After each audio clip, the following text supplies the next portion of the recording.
Restoration Angel, sweepers, and just general power from those 3 colors. This deck is a bit of a derivative of it, though red appears to only be in the deck for Bonfire and Whip Flare main. There's no creatures. But Blade Splicer, Restoration Angel, Snapcaster Image, Sun Titan creature base, a couple Gideons, and then, you know, variety of both spot removal and sweep. As we see Mono Green, in fact, being piloted by Greg Galloway, he starts off with a Glistener Elf. If you've never seen the deck before, that's pretty straightforward. Poison guys and pump. But it is a lot more difficult to play than you probably are thinking it is. So this is one of the matchups that will be interesting. It's not a traditional Delver deck, it's more of a controlling deck that he is playing against, which is favorable for Greg depending on how many gut shots and vapor snags and, you know, the number of things that are looming around in Brian's deck list. His removal suite is 3 copies of Bonfire of the Dam, 2 Whip Flares, a Day of Judgment, an Oblivion Ring, a Gut Shot, 2 Vapor Snags, and a Dismember. So he has a weird kind of a assortment of different removal spells, and then 4 Ponders to sort of tie the room together. So I'm interested to see exactly where Greg's going to go here. We see an Inkmoth Nexus in his hand. We can't really make out. Okay, there's a Cathedral Ward as well. No Rancor to go along with this, but in for 2 poison, so he's only got 8 more points left to do. It's kind of like a ticking time bomb, really, when you're playing this. In fact, you got to get your deck online relatively quickly, because if you don't, you're going to die relatively quickly. Yeah, it's very good at punking people out from very high life totals. Yes. Or poison totals, as the case may be. Taking a look at Greg's hand, I know, as I said, Inkmoth Nexus is hiding there. I believe there's also a Wild Defiance hiding in there as well. Yeah. Can't really get a good look at some of the other things, but looking at his deck list in front of me, and I can actually make out that front card in his hand due to my limited experience in that format. But the front card in his hand is Hunger of the Howl Pack. Okay. And what that is a 1 green instant. You put a +1/+1 counter on your guy, and then Morbid, you get 3 +1/+1 counters instead of just the singular 1. So if a creature were to die, obviously it gets much bigger. As Greg has drawn another Cathedral War. Yep. I think he's debating between playing that land and playing his Inkmoth Nexus as well. Yes. But this is going to be an attack for 3 poison, which is going to be half of Brian's life total thus far. We'll see if he has any pump, as it looks like he's just passing his turn back. Yeah, the Evolving Wilds is possibly causing him to act a little more conservatively than he would otherwise, because it just represents some sort of control deck, and you don't want to get, you know, overexposed to a Whip Flare or a similar card that could be lurking.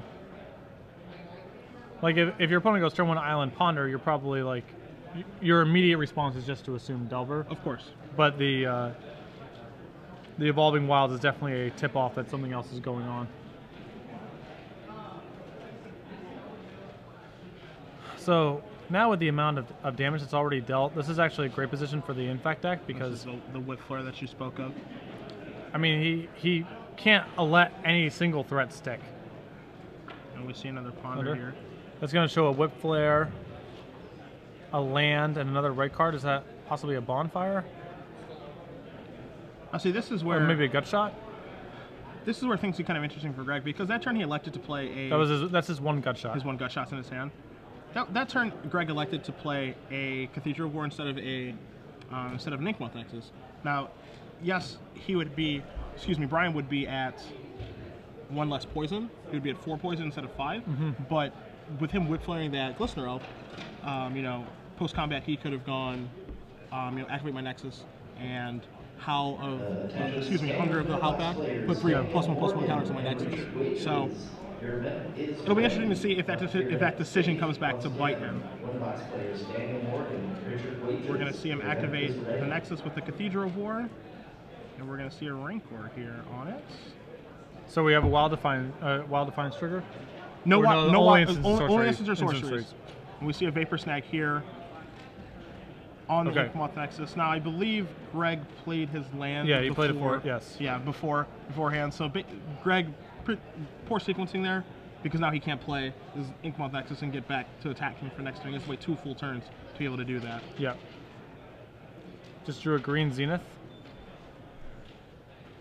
Green Zenith, not a ton of targets in the Infect deck. It's basically just redundant copies of some of your guys. I assume this is going to be finding Blight Mamba. I think Blight Mamba would be the best target here. Yeah, you have 2 mana up to regenerate. Yeah. I mean, his options for Zenith are 4 Glistener Elf, 1 Blight Mamba, and 1 Viridian Corruptor in his main deck. The thing that makes Zenith kind of unique is the ability to be able to beat someone that is boarding in Malaria against you. Yes. That's part of the reason that it is included in the deck, because not only is it, you know, redundant copies of the creatures so you don't have to play a bunch of them, but it just gives you that flexibility as well of being able to find Viridian Corruptor if you need to be able to deal with the Spell Skite or a Rune Chanter's Pike, or to be able to find Malaria to kill someone else's Malaria. So this is going to be an end turn Restoration Angel. And I assume that Brian's going to try to find some way to keep a defensive posture here. He's tapping quickly. It's a Sun Titan. Okay. We're going to see him get back. Evolving Wild. Okay. And now he has to hang back on D. I mean, there is a...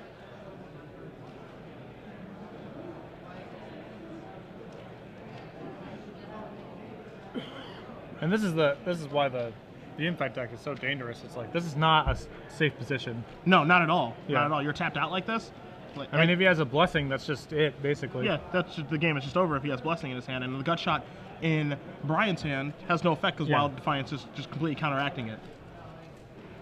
So this turn, Greg was very quick to activate that Inkmoth Nexus.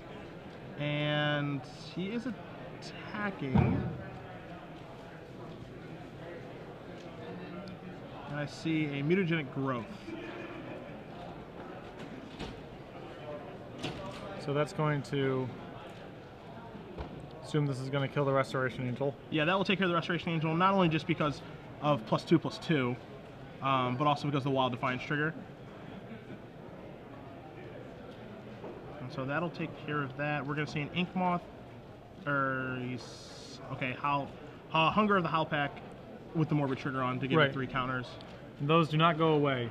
Those are on there, even when it converts back to a land. Correct. The counters stay on. And then he's electing not to cast the Acre Claw Mirror this turn.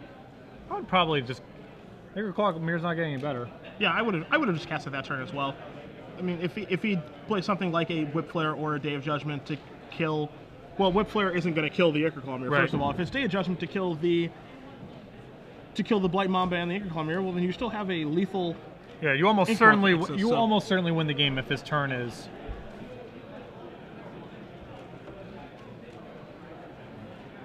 If the only thing that he can do is cast Day of Judgment, you almost certainly win the game. Agreed. All right, yeah, there's a that's concession. He can't handle the Nexus. Hunger of the Howlpack, getting it done.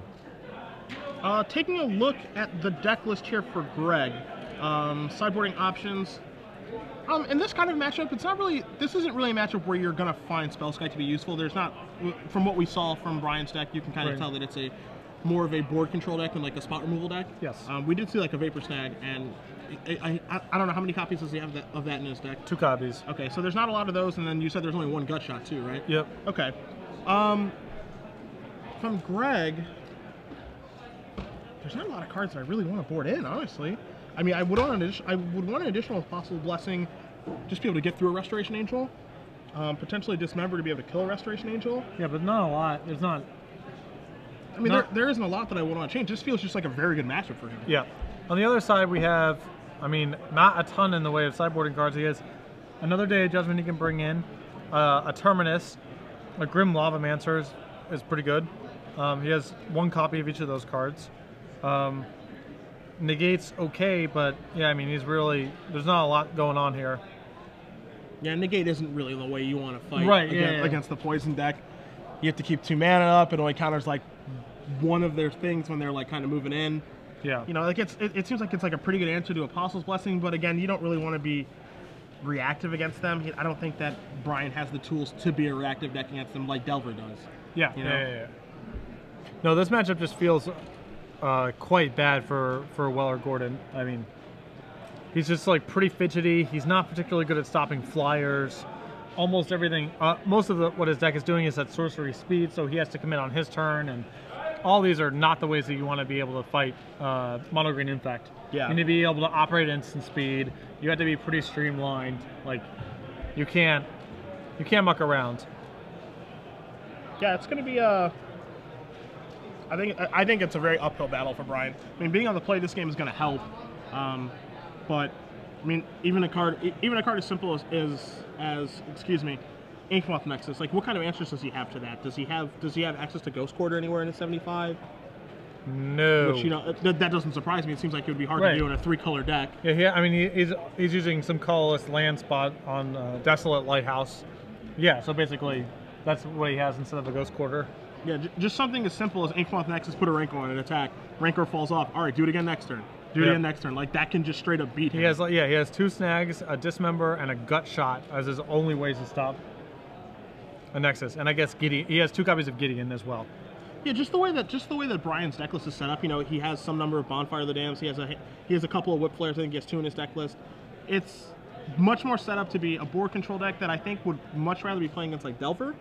Yeah, I imagine, or zombies. Yeah, like I assume those matchups are just fine, but his deck is just not well suited up to handle Inkmoth Nexus specifically. Yeah. So what do you think of?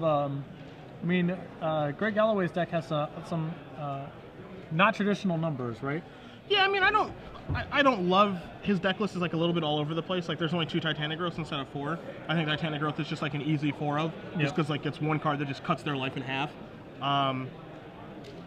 There are only 3 Rangers. There are Rangers Guiles, period, which a card I'm not that big of a fan of, but there are 3 of those.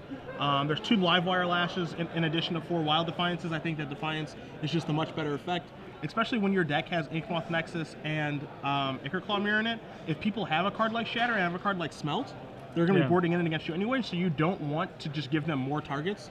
Like, Livewire Lashes opens you up to like just getting blown out by a Smelt or something like that. Only 2 Missteps when I feel like Misstep is a card that's a 3 or a 4 of in this deck. Assuming that Delver is the deck that you're going to see most in the room. Yeah. And I think that walking into any Star City Games Open, I think you're going to agree that you're going to play against Delver 2 to 3 times in the tournament if you're going to have a successful tournament. And Misstep is at its best against that deck. You're going to want at least 3, potentially 4 of those. There are only 2 Gut Shots. There are only 2 Apostles' Blessing, and then there's the 1 Hunger of the Howl Pack. And while Hunger of the Howl Pack was relatively good that game, I think that you would rather have, you know, a 3rd Mental Misstep, a 3rd Apostle's Blessing, a 3rd Gut Shot before your first Hunger of the Howl Pack. I also feel like if you're going to play with Hunger of the Howl Pack, then you should be playing with like a bunch of Dismembers, right? Like, his removal suite is such that he can't reliably set up Morbid, like, just off of Gut Shots and stuff like that, right? Like, you would want hard removal to make the Morbid more reliable. Yes. You know, like, it's one thing to say, well, like, my guy's going to die, so, like, when my guy dies, like, I can just, like, make a bigger guy. But it's not like this deck is full of guys. Right, yeah, you know? Yeah. So I don't think it's a realistic approach to be like, well, you're going to kill one of my guys, then I'm going to make my other guy huge. Yeah. You know, I think that's just, like, a poor strategy. As we see, both players keep 7. Brian's going to lead off with a Ponder. A brief glimpse of Greg's hand. He just did draw a Ranger's Guile, and we do see Glistener Elf start the show off once again. And Galloway has a Nexus in his hand, which, in our opinion, is definitely the most powerful card that he has. Absolutely. In this matchup. And we're going to lead in for at least 1 poison. It could be Xeno. Oh, he's just going to probably just play Ichorclaw. Yeah, I like Ichorclaw Mirror a lot better because he knows Whip Flare is a card, so you'd rather lead off with your artifacts than... And if he does get Whip Flared here, he loses his Glistener Elf. No big deal, but you know, that's Brian's turn. He's going to be still getting in for 1 poison. So you might just die if you Whip Flare. Yeah, you can very easily die. That's why that's why this deck is a real thing. Yeah, he may cast Whip Flare this turn and then just die. Yep. That's why I'm a big proponent of having like at least like having the maximum number of Titanic Growths in your deck. Yeah. Because it just gives you the ability of, oh, okay, like you did that, all right, like Titanic Growth, Mutagenic Growth, you're dead. Like, you just want to give yourself the opportunity to have a draw like that as often as possible. As we're going to see Blade Splicer. Very solid here. Not an answer to the Nexus, of course, but certainly not a bad card to have. You see Defiance in his hand, along with a handful of pump spells. And Weller Gordan has Day of Judgment and Gideon in his hand. Okay. So he might be able to actually kind of get to the finish line. Gideon's one of his best, obviously one of his best answers to what's going on here. Absolutely. You know, as long as he has the double white to be able to cast it, and I see a Glacial Fortress leaf through his hand. And if I'm Greg in this position, you know, what I would want to do if I'm him right now is, you know, I'm just going to play Wild Defiance and say go, and then I'm just going to move in on my Inkmoth Nexus being the way that I'm going to win this game. You know, it seems like you had to pick, this has to be your spot where you just land Wild Defiance, right? Yeah. Because it shuts off so many, like, all the reasonable answers that Weller Gordon could have to Nexus, this almost certainly shuts it off. Absolutely. Right? I mean, maybe you get snagged or something like that, but you have Ranger's Guile as backup in that instance. Any sort of dismember slash, gut shot type of answers become a lot worse here. So. And the thing is, we can see in Brian's hand that there is a dismember over there for him. Yeah. And if he were to, let's say Greg's turn, he activates Inkmoth Nexus to attack you, and Brian's like, all right, dismember it. Okay, like the trigger goes on for Wild Defiance, and then he's like, all right, Ranger's Guile in. Yep. So now it's 2 triggers for Wild Defiance. It makes it a 7. That's +6/+6. Makes it a 7/7. Wild Defiance makes it an 8/8, and we know he has mutagenic growth. So conceivably, if Dismember goes on to the stag targeting Inkmoth Nexus this turn, he's going to die. Yeah. And we'll see if he takes that line of play in it. And he did draw Spellskite this turn, as we see mutagenic growth. So it looks right like he's away. attacking. And Dismember here, and then Ranger's Guile there, and that should finish it. That's a wrap. That's it. All right. That easy. It's just that easy. Yeah, just that easy. That's why Wild Defiance is completely absurd in that deck. Yep. Completely absurd. It blanks so many cards. It basically shuts off like a ton of the spot removal in the format and makes it so that